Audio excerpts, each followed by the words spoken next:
Assalamualaikum. Apa kabar semua? Semoga tetap sehat dan selalu semangat ya. Hari ini kita akan membahas tentang metode posisi palsu. Yuk kita simak penjelasannya. Pada selang akar A, B bila FA lebih dekat ke A daripada ke B, garis lurus yang menghubungkan titik A, FA dengan B, FB berlaku sebagai kurva palsu dari akar.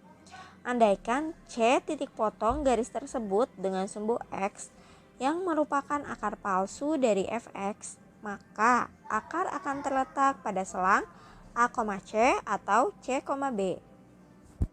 Untuk penentuan selang mana yang mengandung akar, dapat menggunakan cara yang sama seperti pada bisection atau metode bagi dua.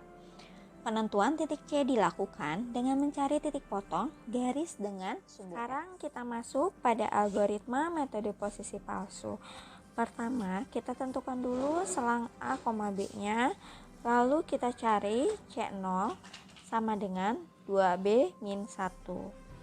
Selanjutnya kita tentukan CK plus 1 sama dengan A min FA dikali B min A per FB min FA. Sekarang kita menentukan nilai dari CK plus 1 min CK dibagi CK plus 1. Jika hasilnya ternyata lebih kecil sama dengan epsilon, maka kita akan menemukan akarnya sama dengan nilai C-nya itu sendiri. Namun jika ternyata hasil perhitungan lebih besar daripada epsilon, maka kita harus mencari nilai FA dan FC untuk kita kalikan. Hasil kali dari FA dan FC jika sama dengan 0, maka kita pun telah mendapatkan nilai akarnya, yaitu C-nya itu. Namun jika ternyata hasil kali FA dan FC lebih kecil dari 0, kita memiliki selang akar yang baru di A, C. Jika ternyata hasil kali FA dan FC-nya lebih besar dari 0, maka selang akar yang barunya di C, B. Dari selang akar yang baru, kita kembali lagi bagian atas, mulai kembali dari CK plus 1 sama dengan A min FA dikali B min A per FB min FA, dan mengulangi perhitungan yang sama seperti yang telah dijelaskan tadi.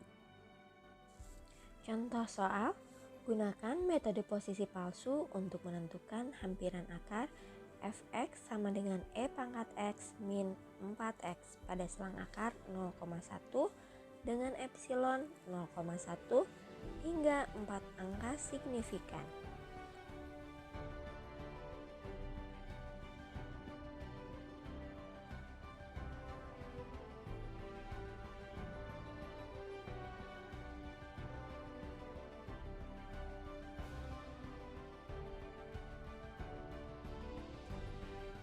Penyelesaian soal, Fx sama dengan E pangkat X min 4X selang 0,1 epsilon 0,1.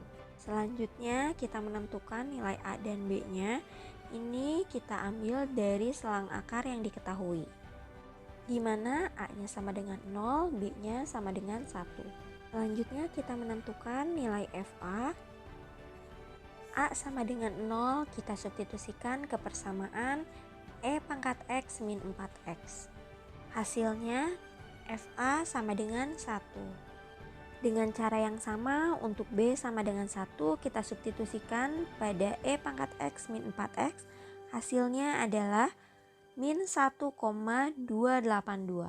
Selanjutnya kita mencari nilai C0 sama dengan 2B min A sama dengan 2 dikali 1 dikurang 0 sama dengan 2. Selanjutnya kita menentukan nilai C1. Bisa kita lihat rumusnya harus memuat A, FA, B, dan FB. Jika kita sudah punya itu semua, kita tinggal substitusikan saja dan hasilnya adalah 0,4382. Setelah kita menghasilkan nilai C1, maka kita langsung masuk pada kriteria penghentian iterasi, di mana C1 min C0 dibagi C1 hasilnya adalah 3,564. Ternyata lebih besar daripada epsilon, maka iterasi harus kita lanjutkan pada pengecekan selanjutnya. Selanjutnya kita cek perkalian antara FA dan FC. FA-nya bernilai positif dan FC-nya bernilai negatif. Ini berarti menghasilkan nilai lebih kecil daripada 0, maka kita memiliki selang baru di A, C.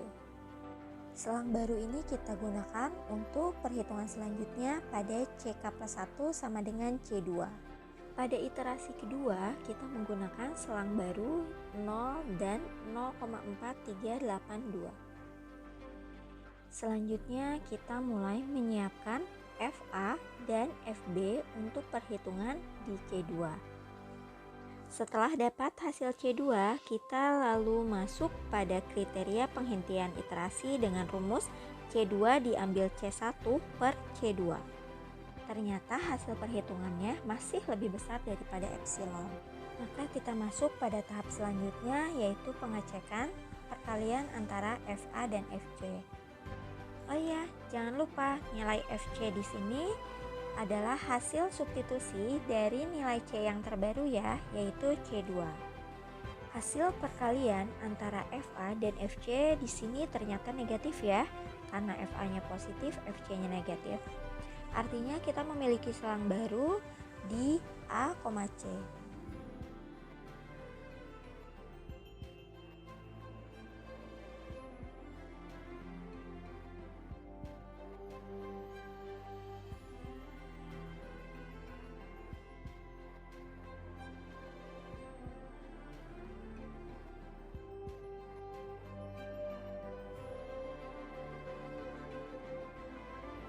Selanjutnya kita masuk pada iterasi ketiga dengan menggunakan selang akar yang baru di 0 dan 0,3643.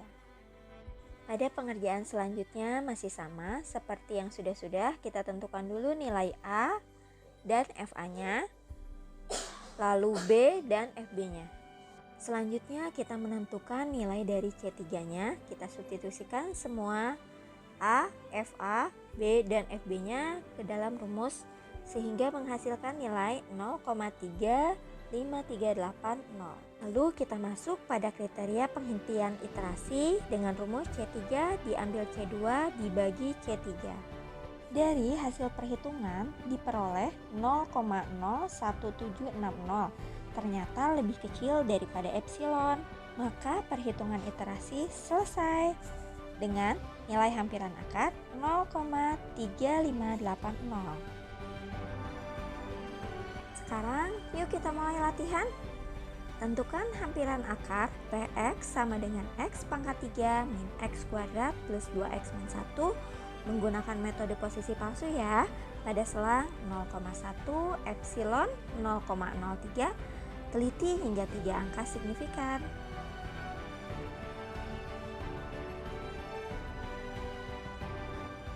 Oke, sekian pemaparan materi hari ini. Sampai jumpa di materi berikutnya. Mohon maaf jika masih banyak kekurangan. Tetap semangat. Wassalamualaikum warahmatullahi wabarakatuh.